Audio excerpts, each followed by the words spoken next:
Walking with Tigers is a new business book filled with secrets from successful leaders.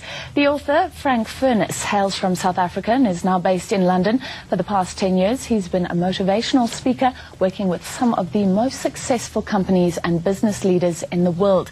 His clients even include the British Olympic team. Well, Furness joins us now to discuss Walking with Tigers. Good morning to you, Frank. Hi, Florence. It's lovely to be here. Thank you. You encourage your readers, firstly, to emulate business tigers. Can you describe what a tiger is like? To me, a business tiger is someone that's got passion, they've got a vision, they see things different to anyone else. And one of the biggest things that have come through for me is the humility amongst all of these fantastic people. Yeah, you talk about ethics and integrity. It's not dog eat dog. You know, these are people who do things the right way. Absolutely. As well. They care about other people. For them, they just know how to lead people and how to get the best out of everyone that works for them. You say a tiger is a no-limit person. Let's talk about that. For me, a no-limit person is, I'll give you an example. I met a guy called Martin about 5 or 6 years ago, and it was his first year. And I said, what are you going to earn this year? $1 million. He said, no, don't even put limits on me. Today he owns a company worth $650 million.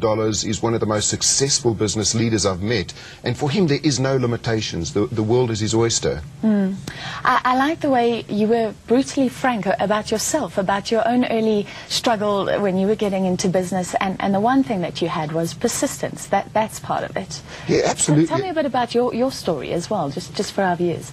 When I was at school, I was pretty average. In fact, I looked like a nerd, but I didn't have the brains. So it was a real struggle for me, and I always wanted to be good at something, and I got into the financial services industry, and that's where I could really prove myself, because we grew up in a tiny little mining town called Blyforreitzig, and when the earth sort of fell in, we had to leave there and start all over.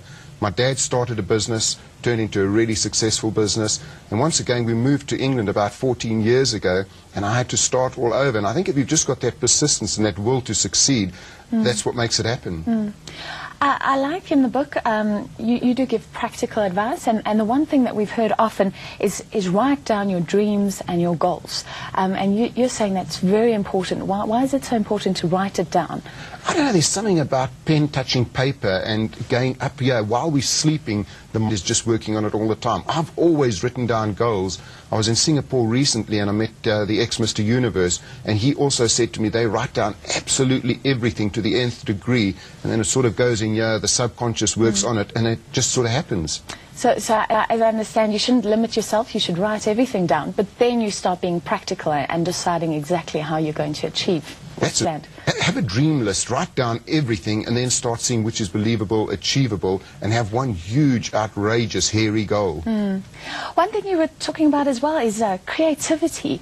So tigers have good skills, time management, they delegate well, but you're also saying there is scope for creativity. How in business and customer service, for instance? One of my biggest clients is a company called Cobra Beer, and he says you've got to look at the whole market and then say, what can we do that is better, different, and create new markets. So he's always coming up with creative ideas. In fact, his sales force is young South Africans and New Zealanders that he gives a truck to and says, go out there and make it happen. Whatever profits you make goes into your pocket. So they're not employees, they're self-employed people. And that's what I love, is a lot of these visionaries are so creative. They think differently to everyone else. Just thinking out the box. Absolutely.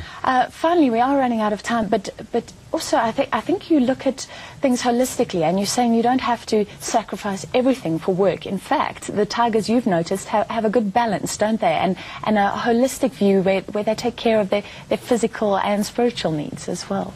Well, that's it. To lead a balanced life, it's not just about money. I know a lot of successful people that have got all the money in the world, but they also have that balanced lifestyle. Their family is the most important thing, and more important than anything is your health. You can replace money, you can replace everything else, but hard to replace your health and your family. All right, well, lovely to have you in, Frank, and Walking with Tigers has hit the shelves. I've seen it at exclusive books. So a nice practical guide, learning from successful leaders from all over the world. We were chatting there to Furness, the author of Walking with Tigers. Well.